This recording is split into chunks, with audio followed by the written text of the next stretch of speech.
É a sua hora aqui no Vida e Saúde. Você que mandou a sua participação, vem pra cá. Olha, fica mais juntinho aqui porque a gente vai ter aqui os comentários do Dr. César sobre essa questão que você nos traz. Doutor, primeira participação de hoje é da Ione Patrícia. Ela diz assim, olha, em uma relação a dois é importante ceder. Por outro lado, corremos o risco de nos perdermos e perdermos a nossa identidade. Até que ponto ceder está no limite saudável? Até que ponto as grandes diferenças de temperamento e hábitos afetam o casamento? Ione, um beijão, obrigada pela participação. E você levanta aqui uma questão muito importante, não é não, doutor? É, muito importante. Olha, Ione, realmente ceder é importante. Agora, qual é o limite desse ceder? O limite desse ceder é quando você não perde a sua individualidade. O casamento pode funcionar melhor na direta proporção em que cada um mantém a sua individualidade, ou seja, não se anula por causa do outro. Não se anula no sentido de não vai trabalhar porque o outro não quer, não vai fazer a sua faculdade vai jogar bola, não quer, não vai jogar bola porque o outro não quer.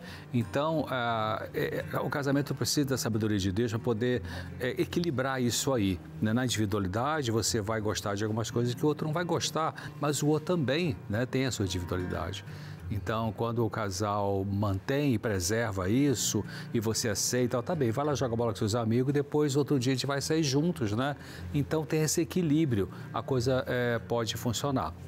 A outra questão que você colocou é sobre temperamentos, às vezes grandes diferenças de temperamentos.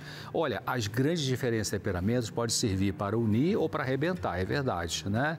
Então, se um tem um temperamento que fala com facilidade o que está sentindo e o outro engole mais, então um vai ter que respeitar o outro. Esse que tem facilidade para falar vai dar mais chance do outro falar. Diga o que você está sentindo, fala para mim, abre o teu coração, eu quero te ouvir. Mas você para de falar porque você ficar falando o tempo todo, o outro não tem espaço. E se esse outro tem um temperamento mais de guardar e tal, precisa treinar, falar, desabafar e precisa se esforçar para isso, tá? Não fica esperando cair do céu essa habilidade, não. Você se esforça porque isso vai ser desenvolvido e vai melhorar. É Deus pode ajudar. Ó, essa pergunta que chegou, doutor César, falando em diálogo, a Rutinha, ela disse, existem homens que gostam de conversar com os amigos e outras pessoas, mas em casa não conversam com a mulher. O que fazer? Fica difícil, né? Desabafa aqui a Rutinha, não sei se ela está falando dela ou de outra pessoa, mas é verdade. Tem gente que é super sociável lá fora e em casa, zero comunicação. É verdade, é verdade. Eu acho que é importante você falar de como isso te afeta. É importante você ser sincera sem atacar ele, sem ficar criticando, depreciando por causa disso e mostrar que você sente falta disso e que, na verdade, vai ser bom para ele também. Ele vai ter que descobrir isso, né? Mas você vai falar do que você está sentindo. Agora, também é importante você pensar se você não foca muito nessa questão, porque você tem a mãe, tem um pai, talvez tio, amigo, amiga, né? Para você também derivar um pouquinho, porque se você ficar concentrando toda a sua necessidade de diálogo com ele, então fica pesado, né? Então, procure compensar um pouquinho com outras amizades que você tem, dentro do ponto de vista ético, moral, etc., para você ter também um pouco de alívio, de você poder conversar, você gosta de falar com uma amiga e tal. Claro, não substitui o marido. Não estou dizendo que, então, esse marido não precisa mudar nada. Eu estou falando, ele precisa passar realmente em casa a ter até uma demonstração, se ele começar a falar com você, uma demonstração de que que você é importante na vida dele, né? Então, agora, doutor, às vezes a gente quer muito que o outro atenda às nossas expectativas, mas a gente também não entra nem um pouquinho no universo do outro. Não quebra o gelo, não fala de coisas mais descontraídas, fala só das coisas, a gente tem que fazer isso, tem que fazer aquilo, sabe? Então, às vezes, uma dica prática seria, entra um pouquinho no universo, quebra um pouquinho o gelo, fala de coisas mais... É muito importante você falar isso, viu? Porque muitas vezes a mulher, a esposa, fica criticando o marido que não conversa, como nesse caso aí, mas ela fica muito focada na questão, se ele não fala comigo é porque não me ama, se não me ama, então como é que vai, tal, sabe? Quando ele chegar em casa, fale de outras coisas, né? Olha, você passa na padaria, traz um pãozinho gostoso pra gente, isso, serve me ajuda a fazer um sanduíche aqui, aqui. Né? Então você alivia um pouco essa questão de contato. E outra coisa muito importante, viu, esposa? Muito importante. Valorize o trabalho dele, pergunte coisas sobre o trabalho dele, né? Aí tem uma esposa, eu já escutei esposa falar assim, em encontro de casais, ou parece que eu fiz, né? Essa pergunta. Não, mas se ele só fica dedicando mais ao trabalho e em casa não me dá atenção e não conversa comigo, se eu for fazer perguntas sobre o trabalho, aí que ele vai ficar focado no trabalho. Engano, porque o marido que tem uma esposa que se interessa pelo trabalho dele, que elogia, reconhece o talento que tem no trabalho, esse marido tem vontade de conversar com você. Aê! Tem muitas coisas para falar sobre esse assunto, mas tem outras interações que eu quero trazer aqui.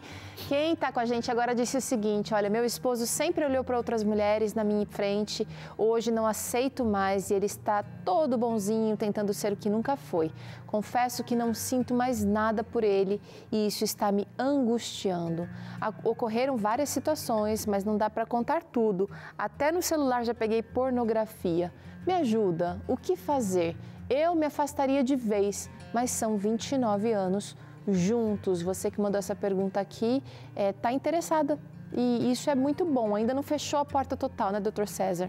Não fechou. Realmente, esse marido, ele tem que parar com essa questão de pornografia. É inadmissível. Com violência, tem certas coisas de casamento que não são inadmissíveis, né? Esse desrespeito de olhar para outra também. O adultério, ficar olhando para outra é um desrespeito total, né? Se envolver com pornografia, enfim, ele tem que tomar uma atitude em relação a isso. Você precisa colocar o limite firme para isso. Colocar o limite como assim, olha, eu estou achando que assim, não vou continuar com você, não consigo. Eu estou disposta a ir com você no tratamento, porque pornografia pode tornar um vício tão forte quanto o vício em cocaína, e maconha e álcool, né? Então, se ele está com essa compulsão sexual, se ele está com isso, ele precisa de uma ajuda. Então, você pode até se oferecer para ir com ele, mas tem que ser firme nisso, porque ele tem que se tratar e parar com esse tipo de coisa, e você se respeitar e não ficar mendigando afeto. Agora, parece que ela está angustiada, porque ela já está fechada, né, doutor César? Mas, assistindo o programa, eu espero que você tenha tido aí algumas ideias, tá? Tem mais uma interação que eu quero trazer. Ela disse o seguinte, olha, como um casamento pode dar certo se a esposa sai às 6h40 de casa, leva a criança para a creche, chega às 7 horas da noite em casa e o esposo está cansado também porque chegou neste mesmo horário. À noite estão ambos cansados e o bebê ainda dorme no meio deles. Rotina corrida, doutor César. Você veja, a vida é corrida para os dois. Não é? Você não é vítima, porque ele e ela estão nessa batalha da vida aí. Os dois estão na luta para tentar, né, viver, pagar as contas, comprar as coisas e tal. Então, não se coloca como vítima, né? Porque os dois estão batalhando, estão ralando, né, para poder realmente ir tocando a família para frente. Eu acho que tem que aproveitar fim de semana, fazer uma proposta. Nós dois estamos tão ocupados, então assim, vamos tirar um fim de semana só para nós. De repente, pede a vovô para ficar com o bebezinho, sai só o casal, porque você incentiva, né? Incentiva a ter essa aproximação que está faltando aí. Importante. Né? Vale mandar mensagem ao longo do dia pelo celular. Tô com saudade de você, elogia. Faz acontecer, porque quando a gente namora, a gente também tem uma correria e a gente faz acontecer. Então, resgata isso, peça para Deus te ajudar e Ele vai ser fiel e vai te ajudar. Doutor, nosso tempo acabou, chegaram várias interações, a gente agradece seu carinho, né? A gente vai ter, inclusive, nas sextas-feiras, não nessa agora que é especial, mas sexta-feira estamos tendo 15 minutos aqui e alguns episódios, claramente, eu respondo perguntas que vocês mandam, tá? Não vai ficar perdida, não. Tá certo, que Deus te abençoe, viu? Na sua busca aí, Ele vai estar com você em cada passo do caminho. A gente vai ficando por aqui, mas amanhã tem mais Mente Feliz aqui no Vida e Saúde. A gente vai lidar um pouquinho com o luto, um assunto difícil, mais um, mas tão importante. Faz parte da nossa vivência, faz parte aqui da nossa existência e vamos ter o querido Dr. César nos ajudando. Valeu, Dr. César, até amanhã. Valeu, Teru, até amanhã.